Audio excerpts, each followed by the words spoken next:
This is Sunstone House. You can see it's brickwork in a chunky Gothic style. Yep. The last known use was as a gym. But it was built originally as a chapel. And how long has it been empty for? About 3 years. Yeah, this is good quality brickwork. It, as I say, was built as a Methodist church. It then became a synagogue. And how many floors are we looking at? Well, it's got 3 floors, so you have a semi-basement, Yep. a raised ground floor, Yep. and then a first floor, which rises into this amazing roof space. And the area hasn't got that many theatres, has it? No, apart from down at Dalston, you've got Yeah. the Arcola, Yeah. but there's no other sort of community theatre use in the area at all. So what about the transport links? We're on the A10, is that right? This is part of the A10. Buses are the main source of transport to get here, really. But I came on the overground today up to Liverpool Street. I happened to be at Liverpool Street. Coming here took 15 minutes. Yeah. But buses would be the main route. And here we are.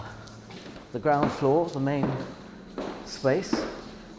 And the bar. I know it needs some work doing to it to upgrade it, but basically the bar is here. The most important thing that we've been missing for however many Absolutely. years we've been on the road. It's that social hub, isn't it? That place where everybody meets after rehearsal. Yeah, it's the social side of the company that's really been lacking. I think every show now exists in its own little bubble. Yeah. Here, you've got performances, 2 or 3 rehearsals happening all under the same roof. And this social space is where everybody can mix, mingle. And we'll be having people coming in for auditions for shows. Yep. We'll have the bar open. People Yep. can talk to one another, Exactly. get to know one another, and get that sense of being a company back together. Yep, absolutely right. A real community Feeling. feel to it, yeah. What can I get you? I'd like a pint, please. Now here we've got the main studio, the main rehearsal room. It's a fantastic space. Yep, I mean, we've got the mirrors for when dance numbers and musicals. yep. We can get up to about, 40 I think people you in get here? about 40 people in here. If you were doing a studio performance, Yep. a piece of new writing or a quiz night for the friends or something, you Yep. know, 40 or 50 people in here would be And no this, problem. this is the main rehearsal room, but there will actually be 3 rehearsal rooms. Yeah, there'll be a small, medium, and this is the large one. So This is the one you would use prior to going upstairs to the theatre. And the furniture is left over from the Guardians looking after the building at the moment, but you know, it could be a set for a Pinter play almost, couldn't it? This is going to be such a great asset for us and for the company. Oh, it's a great space. And lettable out during the daytime, you know. Yeah. So, Yeah, it's great. Perfect. yeah. Please tell me we're keeping this swimming pool.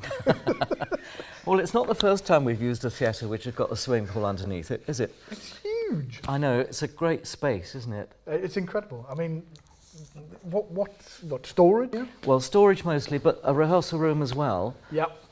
So dividing this space in a way that allows enough space for a wardrobe that's a bit bigger than we've got at the moment. Yeah. And the rest is a rehearsal room, the medium-sized rehearsal room. And you've got choices about how to configure the floor and so on. But it's going to be so valuable, you know, for to have another rehearsal room and that wardrobe. It's huge. That's amazing. And at this end of the pool, there's a lot of space taken up by these cabins. Please tell me we're keeping the saunas. No, we're not. This is one of the incidental spaces. There are quite a few of them around the building that are outside the main octagon shape. Mm-hmm. Useful storage office and so on. This will probably be the small rehearsal room. Mm-hmm. As you see, quite a lot to do. I don't want to underestimate the amount of work that we've got to carry out here. It's going to be a hell of a get-in. It's going to be the biggest get-in we've ever seen. So this is the first floor. This is where the theatre will be, and it's very difficult to imagine at the moment because there are partitions built across it, there are columns, there's a mezzanine that's been built above. All that gets cleared away, and what we will have here is a completely open floor. Octagonal building. We could call it the Octagon Theatre if that name wasn't already in use elsewhere, but It'll be a flat floor, which means lots of opportunity for different kind of seating arrangements and so on. So this all goes. Yeah, all that goes. Structure here. Yeah, that staircase comes out. Where I'm standing is where the audience are going to be sitting. Audience that side. From here back. Actors this side. And the acting space is all of this area around here. Yeah, and this funny little mezzanine area at the back here will be backstage, so storage of long-term flats. This is a really impressive roof structure. It's like a cat's cradle of verticals, diagonals, horizontals. Now we're standing on the mezzanine floor that will come away, and although there will be beams crossing the theatre space, you will get this great sense of volume. Yeah. So when you're in the audience or whether you're an actor, this will be part of the volume of the auditorium, and it's going to be a real feature of the building. So as a whole, this building, I think, ticks most of the boxes. It's got a bar, it's got a huge rehearsal room and studio space. We've got 2 other rehearsal spaces and a great auditorium space. Yep. What more can we ask for?